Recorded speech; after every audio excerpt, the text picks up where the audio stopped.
generational curses, win generational wealth. When you break generational curses, you inherit generational wealth. Congratulations. I love that for you. Maybe you are trying to create generational wealth. Then you're going to have to start breaking some generational curses, my love. And it's okay. If you found this video and it resonates with you, you're already doing it, baby. And your generational wealth is here. That's it. Okay. Yeah. Let me get into it. All right. So on this channel, we talk about lots of, generational curses. And I think when you think about curses, a lot of times they, start as like a maybe good thing short term, but end up like kind of trapping you long term. I talk a lot on this channel about, the generational curses of scarcity mindset and of overwork. And so, on the one hand, on the positive side, these qualities might have started as a good thing, right? You get a frugalness, a resourcefulness from the scarcity mindset. It makes you, kind of cautious and conservative in your actions. And with overwork, you learn to work. You learn to have a lot of discipline, a lot of, endurance in difficulty in pursuit of, a larger goal. But like all of these curses, the issue is that you're not able to break out of it. You're not able to go farther than this curse, right? And so if we have this, scarcity mindset in our generation, it's stopping us from accessing our full wealth. If, we heard from our parents and our grandparents that, success only comes with hard work, then you might push away anything that comes easy to you. Anything that comes naturally to you that isn't difficult, isn't hard work, is play. You might not pursue it because you've been told the only way to get success is through hard work. All right. So other lesser, talked about maybe curses that I think have been, I've realized like, oh my God, I've broken it. I love that for me. The curse of selflessness. We're taught that like selflessness is such a valuable, quality, particularly for women, particularly for Black women. And that quality is literally selflessness. You are less of yourself. We've been taught that the less we are of ourselves and the more we are of someone else, of what someone else wants us to be, the better. The more we can defer our dreams for someone else's dreams, the better. The more we can trust someone else's path over our own, the better. Babe, that is a curse. That is why we can only go so far, because we keep deferring our own dreams for other people so that we're the selfless one. That's not what we need. We need you to be selfish. We need you to pour into yourself. We need you to pour self-love into you so that the universe will reflect it back to you.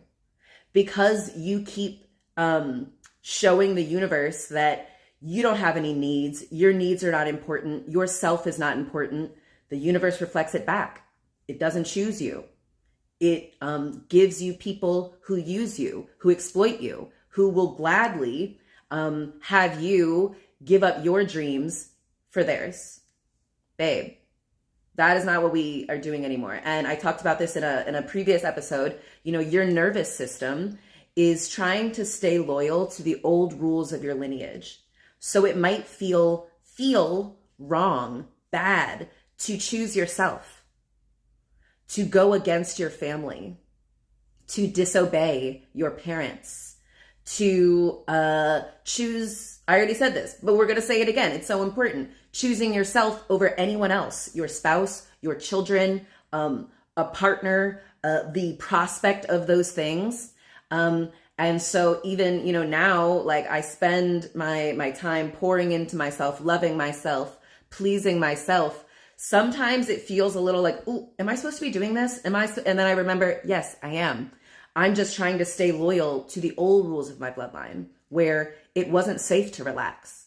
it wasn't safe to receive without first giving. So I am now rewriting the rules of my lineage. Now, the more we rest, the more we receive.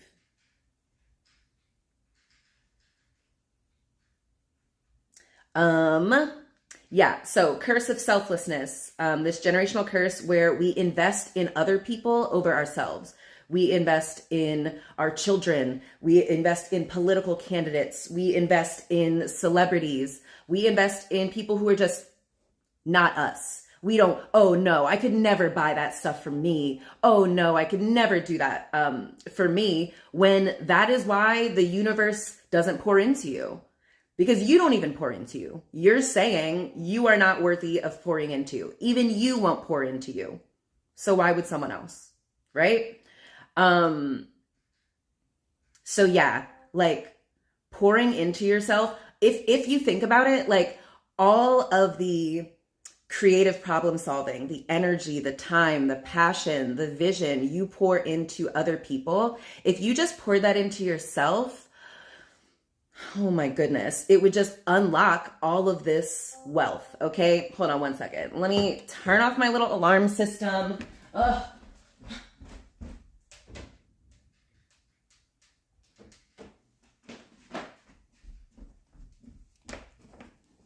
And hey, if this is your first time seeing me, my name's Sheba. Welcome to my channel, See Like Sheba. Do you like my Mulan shirt?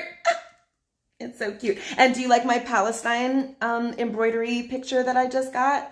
So lovely. Okay, anyway. Another generational curse.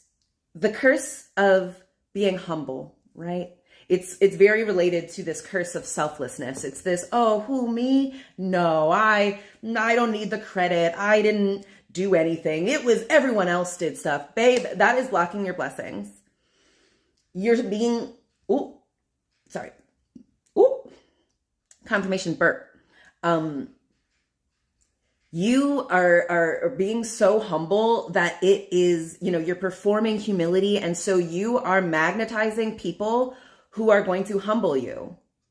You're telling the universe it is a value to be humble. So the universe is giving you people who are going to humble you. And if you have told yourself that being humble is a value, you're going to accept it. You're not going to realize like, wait, I'm amazing. I'm awesome. I am the table. What do I bring to the table? I am the valuable thing here. I am the valuable gem. And if I'm like, oh no, I don't deserve any credit. Okay, people will gladly exploit you for free. We're not very far removed away from slavery. So don't worry. People are excited to not pay you what you're worth. They're excited to get you at a discount. And it might have served maybe our mothers or our grandmothers or our grandparents, whatever, for whatever reason, they chose that like humbleness is the, right thing. And oh, who, me? But like, the people who are really thriving, the people who are really calling in a lot of wealth, believe they deserve it. They're not humble about it. They're not ashamed of their wealth. They're not ashamed of their brilliance. They're not ashamed that they're good at things. They're not ashamed that they are big. And we've been taught to be humble, to be small, that no one wants us to be too much. Babe, I don't know what you're talking about. I don't know what you're talking about. But when you break that curse and you stop doing this like little humble performance that, Christianity and white people love to see, you're going to be surprised at all of the wealth that flows into you. And wealth is not just financial wealth, even though there is going to be a lot of wealth in the financial sense. It's also love, relationships, intimate connections. It's freedom. It's time. It's health.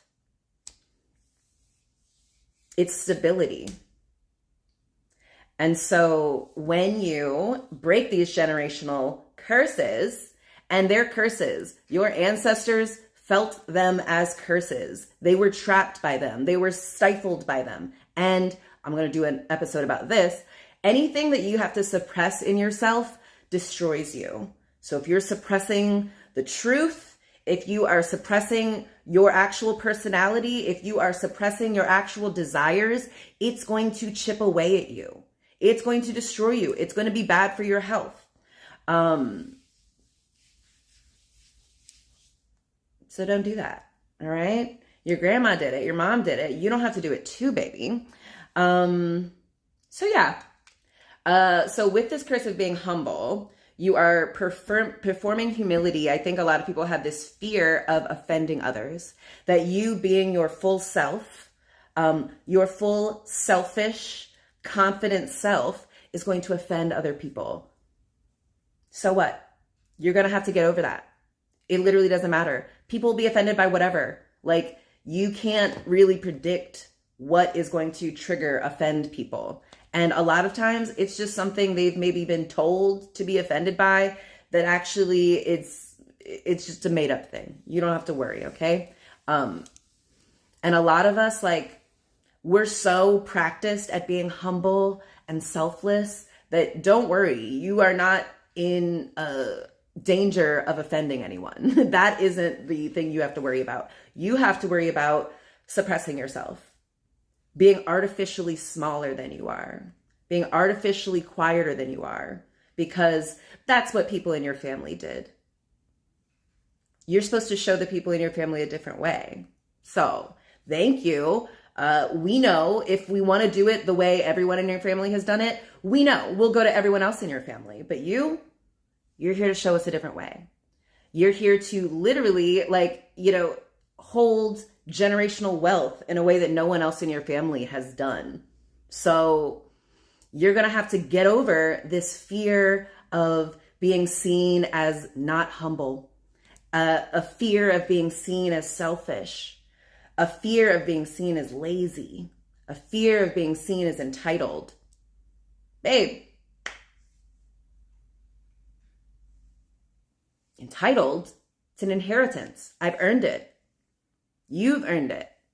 You broke all these dang curses, babe. Your ancestors are rooting for you. They're like, yes, this is the chosen ancestor. You are the chosen ancestor, the descendant who's going to do it. Oh my gosh. Also my Mulan shirt. That's actually all about, it says like, honor to us all. It's all about like, there were these ideas that like, the parents would tell the children, this is the way that you bring honor to your family and your country and your ancestors. And Mulan had to be like, I know this is what you guys say, but I'm gonna do it my way. I have to do it the way I see fit. And that turned out to be the way, right? And it opened her up to, she didn't become like the emperor, but like it set her family up for life, right? Daring to do differently, daring to be the ancestor that breaks the generational curses of selflessness, of obedience, of overwork, of a scarcity mindset, of humility. Babe, you deserve it all. Don't be humble about that. Do not be humble about that, okay? All right. Hello. Hi, everyone. Yeah, anyway, that's pretty much what I wanted to say. And I want to say a couple more things. I've been just getting so many amazing downloads recently, and I can't wait to share.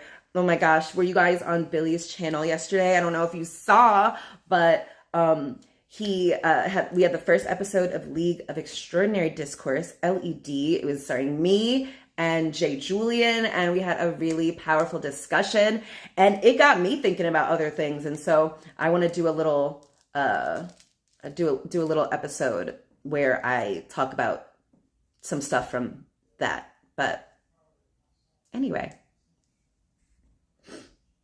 Hi, I'm doing good. How are you? If you made it this far, give me what is this one about? Ooh, generational curses, breaking generational curses and getting generational wealth.